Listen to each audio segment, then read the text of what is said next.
Assalamualaikum warahmatullahi wabarakatuh. Perkenalkan, nama saya Desi Ailustari. Saya di sini dari Fakultas Ilmu Pendidikan, Program Studi Pendidikan Ekonomi semester 2. Video ini saya ajukan untuk memenuhi tugas mata kuliah Sejarah Pemikiran Ekonomi dengan dosen pengampu Ibu Povi Sinta, Magister Ekonomi. Di sini saya akan memaparkan tentang sejarah pemikiran ekonomi.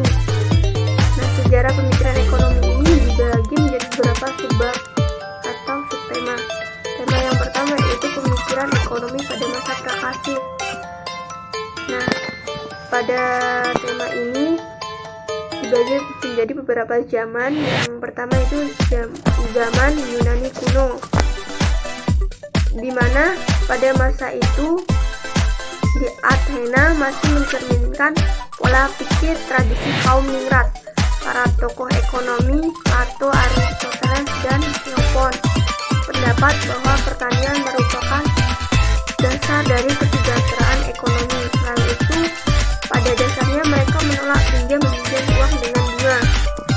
Nah, di zaman Yunani kuno ini mereka beranggapan tentang perbedaan kasta dan beranggapan bahwa pertanian menjadi sumber perekonomian negara. Di zaman Yunani ini mereka menolak dengan adanya pinjam meminjam uang dengan bunga. Nah, zaman yang kedua yaitu zaman kaum skolastik. Pemikiran ekonomi sangat dipengaruhi oleh ajaran gereja, di mana tidak dibenarkannya pengambilan bunga dan adanya perhatian yang besar mengenai keadilan. Pendidikan pada masa itu diserahkan pada tokoh-tokoh gereja yang kemudian dikenal dengan nama skolastik, sehingga pada masa itu disebut dengan zaman skolastik. Tokoh-tokoh pemikir ekonomi pada masa skolastik yang terkenal yaitu St. Albertus Magnus tahun 1206 sampai 1280 dan Thomas Aquinas tahun 1225 sampai 1274. Ekonomi ini diserahkan pada tokoh-tokoh gereja dan mereka tidak membenarkan adanya bunga. Pada masa ini, harga barang yang benar yaitu harga barang yang sesuai dengan biaya dan tenaga kerja yang dikeluarkan. Zaman yang ketiga yaitu era merkantilisme.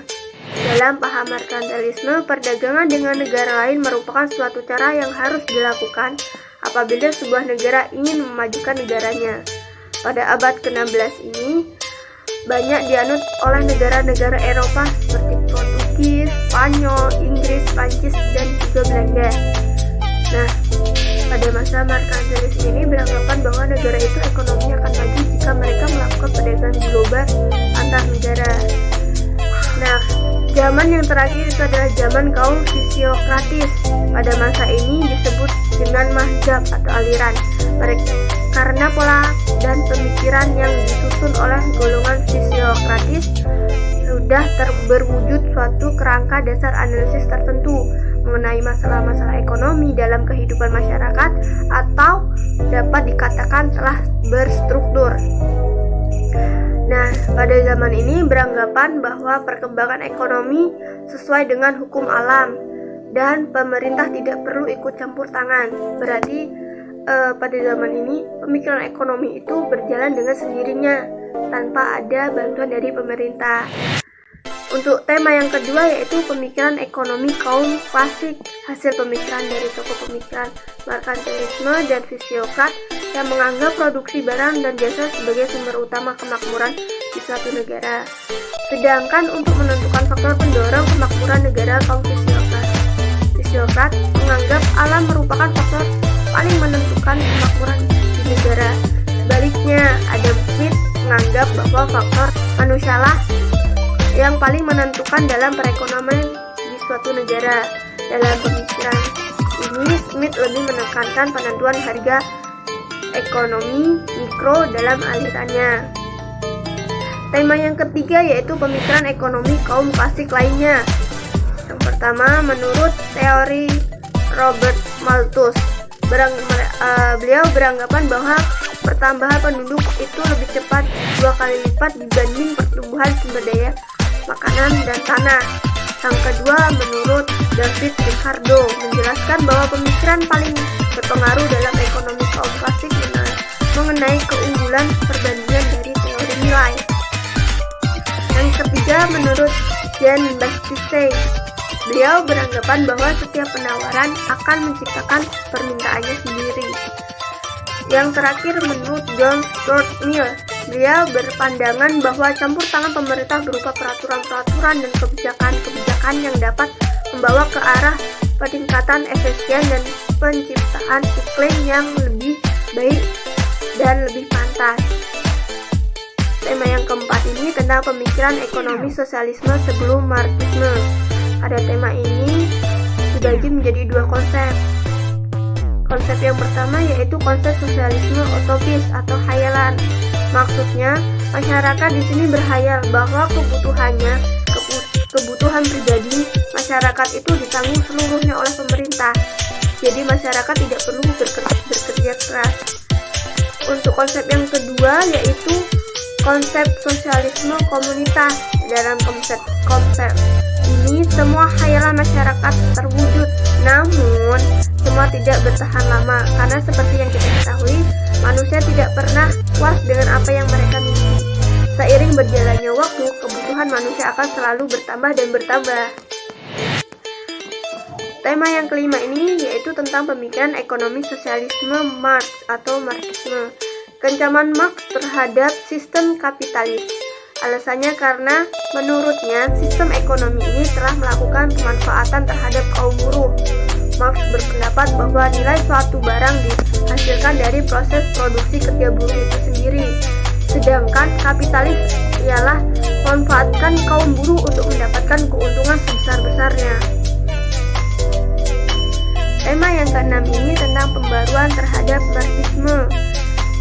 Pendapat Marx sebelumnya yaitu bahwa kaum buruh itu selalu dimanfaatkan dan dianggap tidak akan hidup sejahtera. Kemudian muncullah pembaruan terhadap pemikiran Marx tersebut, yaitu bahwa kehidupan kaum buruh tidak selamanya sengsara. Contohnya TKW atau TKI. TKW atau TKI yang bekerja di luar negeri, entah itu menjadi asisten rumah tangga, entah itu menjadi pekerja buruh pertanian atau perkebunan, bekerja di proyek pembangunan. Setelah mereka pulang di negaranya sendiri, tidak sedikit pula dari mereka banyak yang bisa dikatakan sukses. Mereka bisa lanjutkan usaha di negaranya sendiri, bisa nggak sedikit pula yang bisa membeli tanah, rumah, dan sebagainya. Yang tema yang ketujuh yaitu pemikiran ekonomi mazhab neoklasik. Pada tema ini berkaitan dengan pendekatan marginal. Teori ini tidak lagi berdasar pada nilai tenaga kerja atau biaya produksi, tetapi telah beralih pada kepuasan marginal atau marginal utility. Analisis marginal pada intinya merupakan pengaplikasian kalkulus diferensial terhadap tingkat laku konsumen dan produsen serta penentuan harga-harga di pasar. Nah, teori ini juga berkaitan tentang pembentukan harga keseimbangan pasar dan juga tentang perilaku ekonomi oleh pelaku ekonomi. Nah, tema yang ke-8 yaitu pemikiran ekonomi aliran sejarah atau histori. Nah, pada tema ini para tokoh ini beranggapan bahwa kegiatan perekonomian tidak lepas dari interaksi masyarakat, sehingga tidak mungkin ada hukum ekonomi yang terlepas dari peran pemerintah. Nah, aliran sejarah memandang bahwa kegiatan perekonomian tidak terlepas dari interaksi masyarakat, sehingga tidak mungkin ada hukum ekonomis yang terlepas dari peran pemerintah. Oleh karena itu, mereka percaya bahwa campur tangan pemerintah dalam perekonomian sangat penting. Tema yang ke-9 yaitu tentang perekonomian aliran institusional. Menjelaskan bahwa setiap perilaku ekonomi bersumber dari norma-norma, nilai-nilai, tradisi, dan juga budaya.